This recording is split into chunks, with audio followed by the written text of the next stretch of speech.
মাগুরার শিশুটির চিকিৎসার সর্বোচ্চ চেষ্টা চলছে বলে জানিয়েছেন প্রধান উপদেষ্টা প্রেস সচিব শফিকুল আলম। রাজধানীর বেইলি রোডের ফরেন সার্ভিস একাডেমিতে প্রেস ব্রিফিংয়ে এ কথা জানান তিনি। সংকটাপন্ন শিশুটিকে গত শনিবার ঢাকা মেডিকেল কলেজ হাসপাতালের পেডিয়াট্রিক ইন্টেনসিভ কেয়ার ইউনিট থেকে সমন্বিত সামরিক হাসপাতালের পেডিয়াট্রিক আইসিইউতে স্থানান্তর করা হয়।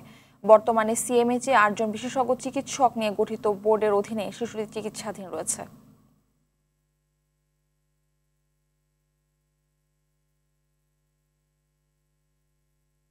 আমরা স্যাডলি হচ্ছে যে তার কন্ডিশন আরও ডিটোরিয়েট করেছে। আজকে তার সিজিএস মানে coma level has come down to 3 from 4.